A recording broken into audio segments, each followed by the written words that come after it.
সুপ্রিয় ছাত্রছাত্রীবৃন্দ, আজ আমরা চতুর্থ বর্ষের ইন্টারন্যাশনাল ট্রেড অ্যান্ড ফাইন্যান্স সাবজেক্টটির উপর কিছু বিষয় আলোচনা করব। আমি যে বিষয়টি আলোচনা করব প্রথমে হচ্ছে techniques of lending and growing. Techniques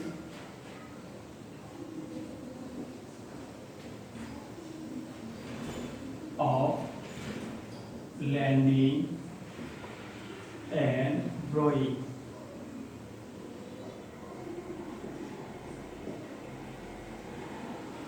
অর্থাৎ লেন্ডিং এবং borrowing এর কৌশল, এই বিষয়টি আমি আলোচনা করব। এখানে দুইটা বিষয়, একটি হচ্ছে লেন্ডিং আর হচ্ছে borrowing।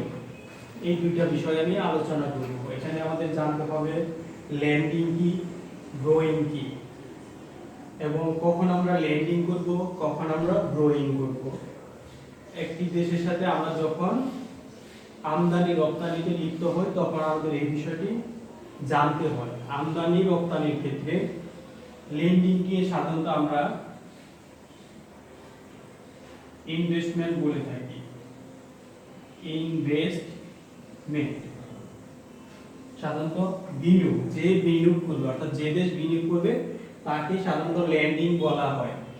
অর্থাৎ লেন্ডিং এবং borrowing নির্ধারণের ক্ষেত্রে আমাদেরকে মুদ্রা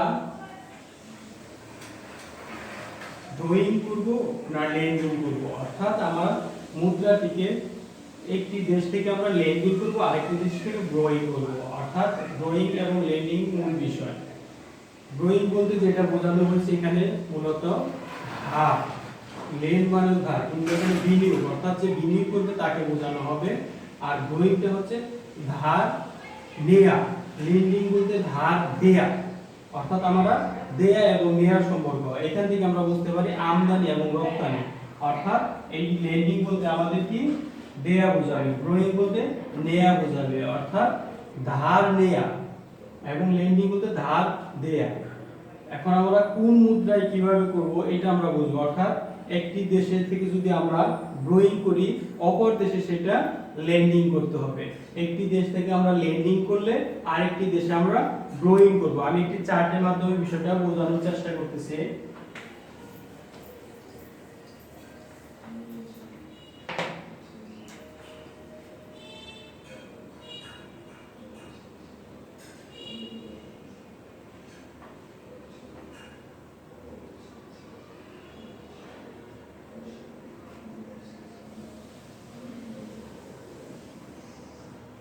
borrowing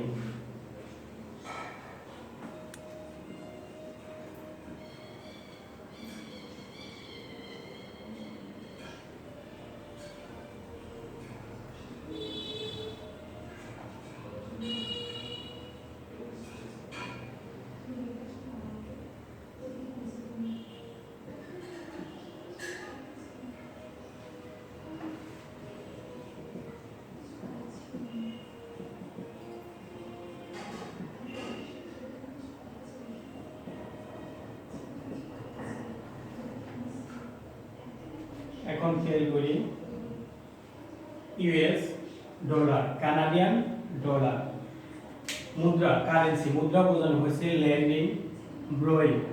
অর্থাৎ আমরা প্রথমত যদি ইউএস ডলারে borrowing করি তাহলে কানাডিয়ান ডলারে আমাদের লেন্ডিং করতে হবে। আবার যদি আমরা ইউএস ডলারে লেন্ডিং করি কানাডিয়ান ডলারে borrowing করতে হবে। অর্থাৎ বিষয়টা আমাদের borrowing এর সাথে সম্পর্ক। প্রথমে আমরা borrowing করব, দেখা যাবে যে ইউএস ডলারটা আমরা borrowing করতেছি, অর্থাৎ এটা borrowingটা ইউএস ডলারে, তাহলে আমাদের লেন্ডিং করতে হবে কানাডিয়ান ডলারে। অর্থাৎ ইউএস ডলার borrowing রেট কত 12.30%। এখন ইউএস ডলার borrowing যদি 12.30% হয় তাহলে আমাদের কানাডিয়ান ডলার হবে 14%, অর্থাৎ কানাডিয়ান লেন্ডিং হবে। কানাডিয়ান লেন্ডিং এখানে 14% এবং borrowing হচ্ছে 13.50%। এখন আমরা ইউএস ডলারে borrowing করব, সেই borrowingটা আমাদের লেন্ডিং করতে হবে কানাডিয়ান ডলারে। অর্থাৎ এটা দ্বারা এতটুকুই বোঝানো হয়েছে, যদি আমরা ইউএস ডলারে borrowing করি তাহলে সেটা কনভার্ট করতে হবে কানাডিয়ান ডলারে। ইউএস ডলারে যদি আমরা borrowing করি তাকে আমরা কনভার্ট করব কানাডিয়ান ডলারে। ওই গ্রোয়িং থেকে যখন কানাডিয়ান ডলার আমরা কনভার্ট করব তখন আমাদের সেটা লেন্ডিং প্রাইস হয়ে যাবে এবং তখন আমাদের 14% কাজ করবে। অর্থাৎ এরকম যদি হয় ইউএস ডলার গ্রোয়িং রেট 12.13% দেন কানাডিয়ান ডলার 14%। অর্থাৎ সহজভাবে আমরা মনে রাখতে পারি যে দেশে গ্রোয়িং হবে তার বিপরীত দেশে ল্যান্ডিং হবে, যে দেশে গ্রোয়িং হবে তার বিপরীত দেশে ল্যান্ডিং হবে। এই জন্য আমরা যে দেশে গ্রোয়িং করব ওই দেশে কখনো ল্যান্ডিং করতে পারি না, কারণ আমদানি এবং রপ্তানির ক্ষেত্রে আমরা একই দেশে আমদানি রপ্তানি করতে পারি না। আমরা আমদানি রপ্তানি করার জন্য অবশ্যই অন্য একটি দেশের সাথে আমাদের চুক্তিবদ্ধ হতে হয়। এই জন্য এখানে বলা হয়েছে আমরা যদি একটি দেশের গ্রোয়িং করি বিপরীত দেশে ল্যান্ডিং করতে হবে। অর্থাৎ ইউএস ডলারটা যদি আমাদের গ্রোয়িং হয় তাহলে কানাডিয়ান ডলারে কনভার্ট করতে হবে, ল্যান্ডিং হয়ে যাবে। আবার যদি আমরা কানাডিয়ান ডলারে গ্রোয়িং করি, কানাডিয়ান ডলার এখানে গ্রোয়িং রেট হচ্ছে 13.50%, তখন আমাদের ল্যান্ডিং করতে হবে কোন দেশে? তখন আমাদের ল্যান্ডিং করতে হবে ইউএস ডলারে। অর্থাৎ তখন আমরা কানাডিয়ান ডলারটাকে কনভার্ট করে ইউএস ডলারে করে নেব। অর্থাৎ তখন লেন্ডিং রেট হয়ে যাবে ইউএস ডলার, কানাডিয়ান ডলার হয়ে যাবে গ্রোয়িং রেট। আশা করি এই অংশটি সবাই বুঝতে পারছো। তবে সব সময় সহজভাবে মনে রাখবে আমরা লেন্ডিং এবং গ্রোয়িং এই দুইটা শব্দের সাথে জড়িত থাকব। লেন্ডিংটাকে ইনভেস্ট বোঝানো হয়েছে, আর গ্রোয়িং অর্থাৎ বিনিয়োগ করা। বিনিয়োগ করা বলতে কি? এটা ধার দেয়া বোঝানো হয়েছে, আর ধার নেওয়া হচ্ছে গ্রোয়িং। অর্থাৎ এই বিনিয়োগকৃত টাকাটা যেখানে যাবে, যার কাছে যাবে তাকে গ্রোয়িং বলা হয়। এই জন্য যে দেশে গ্রোয়িং হবে তার বিপরীত দেশে আমরা কি করব? বিপরীত দেশে ল্যান্ডিং করব। এর পরের পার্টটা দেখি আমরা।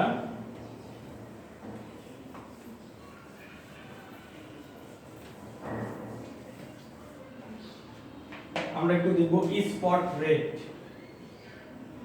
স্পট রেট, আরেকটা দেব ফরওয়ার্ড রেট। ফরওয়ার্ড রেট দুইটা বিষয় খেয়াল করি, spot rate, forward rate. Spot rate কি, ফরওয়ার্ড রেট কি? দুটি দেশের মধ্যে যখন বিনিময়ের হার নির্ধারণ করা হয় তখন তাকে স্পট রেট বলে। কি বলা হচ্ছে? দুটি দেশের মধ্যে যখন বিনিময়ের হার নির্ধারণ করা হয় তাকে স্পট রেট বলে। ফরওয়ার্ড রেটটা হচ্ছে বিনিময়ের হার নির্ধারণ হওয়ার পর ভবিষ্যতের জন্য যে মূল্য ধার্য করা হয় তাকে ফরওয়ার্ড রেট বলে। বিনিময়ের হার ধার্য হওয়ার পর ভবিষ্যতের জন্য যে মূল্য নির্ধারণ করা হয় তাকে ফরওয়ার্ড রেট বলে।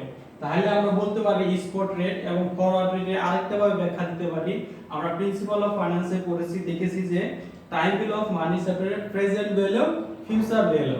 আমরা স্পট রেটকে বলতে পারি সেই ক্ষেত্রে প্রেজেন্ট, এবং ফরওয়ার্ড রেটকে বলতে পারি ফিউচার, অর্থাৎ অনুমান নির্ভর। ফরওয়ার্ড রেটকে আমরা বলবো অনুমান নির্ভর। অনুমান করতে হবে, কারণ ভবিষ্যৎ অনিশ্চিত, ভবিষ্যতে কি হবে আমরা সঠিকভাবে কেউই বলতে পারি না। এই জন্য ফরওয়ার্ড রেট এটা অনিশ্চিত। আর ফরওয়ার্ড রেটটা কখন নির্ধারণ হবে? যখন আমাদের একটা দুটি দেশের মধ্যে চুক্তিবদ্ধ হয়ে যাবে, বিনিময় হয়ে যাবে যে রেটে, ঠিক এরপর আমরা নির্ধারণ করব ওই রেটের সাথে বেশি মূল্য পাওয়ার জন্য। বেশি মূল্য পাওয়ার জন্য আমাদের অপেক্ষা করতে হবে। সেই অপেক্ষামান তালিকায় হচ্ছে ভবিষ্যৎ নির্ভর, আর ভবিষ্যৎ নির্ভর হচ্ছে অনুমান নির্ভর। তাহলে আমরা বলতে পারি বর্তমান যে মূল্য দুটি দেশের মধ্যে চুক্তিবদ্ধ হয়ে থাকে, যে মূল্য নির্ধারণ করা হয়ে থাকে তাকে আমরা স্পট রেট বলবো। আর ফরওয়ার্ড রেট বলবো ওই বর্তমান মূল্য নির্ধারিত হওয়ার পরে আমরা যে মূল্য ধার্য করব, অর্থাৎ বাজারে রপ্তানি করার জন্য যে মূল্য ধার্য করব তাকে আমরা ফরওয়ার্ড রেট বলি। কোশ্চেনে সাধারণত কখনো স্পট রেট এবং ফরওয়ার্ড রেট অনেক সময় চিনতে সমস্যা হয়। এই জন্য কয়েকটি ধাপ আছে, ধাপগুলো আমি একটু বলি। স্পট রেট চেনার জন্য, স্পট রেট যখন কানাডিয়ান ডলার, হুইচ, পাউন্ড এবং ডলার। আর ফরওয়ার্ড রেট হচ্ছে যখন স্পট রেটের ক্ষেত্রে শুধু স্পট রেট লেখা থাকবে। আমি একটু বলি স্পট রেট, এর ক্ষেত্রে এই অংশটুকু লেখা থাকলে আমরা স্পট রেট বলবো। যখন আমরা লেখা দেব ফরওয়ার্ড রেট, তখন আমরা ফরওয়ার্ড রেট। এছাড়া আরেকটা আছে এক্সপেক্টেড স্পট রেট, তখন আমরা ফরওয়ার্ড রেট। এই যে এক্সপেক্টেড প্রত্যাশিত, এখানে খেয়াল করি আমরা এক্সপেক্টেড, এখানেও কিন্তু স্পট, এখানেও স্পট লেখা আছে। শুধু স্পট রেট যখন বলা হবে একটি দেশ থেকে আরেকটি দেশে আমরা কনভার্ট করব, তখন আমাদের স্পট রেট বলা থাকবে, তখন ওইটাকে স্পট রেট বোঝাবে। যখন ফরওয়ার্ড রেট বলা থাকবে তখন ওটাকে ফরওয়ার্ড রেট বলা থাকবে। কিন্তু যখন এক্সপেক্টেড স্পট রেট বলা থাকবে তখন শুধু আমরা তাকে কি বলবো, তখন আমরা কিন্তু স্পট রেট বলবো না, তখন আমরা ফরওয়ার্ড। এক্সপেক্টেড প্রত্যাশিত, প্রত্যাশিত বলতে এখানে যেটা বোঝানো হয়েছে ভবিষ্যৎ নির্ভর, আর ভবিষ্যৎ বলতে আমরা ফরওয়ার্ড রেটকে নির্দেশ করি। এই জন্য আমাদের এই কয়েকটা চেনার জন্য spot rate, forward rate, forward rate. এখন এরপরে যে পয়েন্টটা আছে সেটা হচ্ছে ডিসকাউন্ট এবং প্রিমিয়াম। ডিসকাউন্ট এবং প্রিমিয়াম, ডিসকাউন্ট এবং প্রিমিয়াম কিভাবে হবে আমরা এটা সহজভাবে বুঝতে পারি যদি আমরা এটাকে বর্তমান মূল্য ধরি, এটাকে ভবিষ্যৎ মূল্য ধরি। যদি এটা থেকে এটা আমাদের বৃদ্ধি পায় তার মানে বোঝা যাবে যে আমাদের লভ্যাংশ লাভ হয়েছে। আমরা লাভটাকে সাধারণত কি প্রিমিয়াম বলি। আর যদি এই টাকার চাইতে এটা কম হয় তাহলে আমরা ক্ষতি বলে থাকি সাধারণত, আর ক্ষতি হলে আমরা ডিসকাউন্ট বলে থাকি। তার মানে অর্থটা এরকম দাঁড়ায়, স্পট রেটের চাইতে যদি ফরওয়ার্ড রেট বেশি হয় তাহলে প্রিমিয়াম অর অ্যাপ্রিসিয়েশন, আর যদি স্পট রেটের সাথে ফরওয়ার্ড রেট কম হয়ে যায় তাহলে তাকে আমরা বলবো ডিসকাউন্ট রেট অর্থাৎ ডিপ্রিসিয়েশন, যাকে আমরা বার্তা হ্রাসকৃত অপচয় বলি। স্পট রেটের চাইতে যদি ফরওয়ার্ড রেট বেশি হয় তাহলে premium, premium or appreciation. Spot রেটের সাথে ফরওয়ার্ড রেট যদি কম হয় তাহলে ডিসকাউন্ট অর্থাৎ ডিপ্রিসিয়েশন। এতটুকুই আমরা সহজভাবে মনে রাখবো। অর্থাৎ স্পট রেটের সাথে ফরওয়ার্ড রেট বেশি হলে প্রিমিয়াম অর অ্যাপ্রিসিয়েশন, স্পট রেটের সাথে ফরওয়ার্ড রেট কম হলে ডিসকাউন্ট অর ডিপ্রিসিয়েশন। তাহলে আমরা এখানে যতটুকু আলোচনা করলাম, আলোচনার মূল বিষয় হচ্ছে আমরা একটি দেশের সাথে আরেকটি দেশে যখন আমদানি রপ্তানিতে লিপ্ত হব তখন আমাদেরকে চুক্তি মেনে চলতে হয়। সেই চুক্তি মেনে চলার জন্য আমাদের দুই দেশের মধ্যে আদান প্রদান করতে হবে, তখন আমরা লেন্ডিং ব্রোয়িং বিষয়টা জানা প্রয়োজন। এই জন্য আমরা যে বিষয়টি আলোচনা করলাম লেন্ডিং ব্রোয়িং। এরপর হচ্ছে স্পট রেট, ফরওয়ার্ড রেট। এই স্পট রেট ফরওয়ার্ড রেট দুইটার মধ্যে পার্থক্য আমরা বুঝতে পারলাম। এরপরে কখন এখানে অ্যাপ্রিসিয়েশন ডিপ্রিসিয়েশন হবে এই অংশটুকু আমরা বুঝতে পারলাম। আমরা অবশ্যই এই ক্লাসটা ভালোভাবে অনুধাবন করব এবং বাসায় প্র্যাকটিস করব। যার যার বই আছে বইটা অন্ততপক্ষে খুলে একবার দেখব, যদি দেখি তাহলে বুঝতে সুবিধা হবে। পরবর্তী লেকচারে অবশ্যই এর পরবর্তী অংশ আলোচনা করা হবে। আশা করি সবাই ভালো থাকো, সুস্থ থাকো। ধন্যবাদ সবাইকে।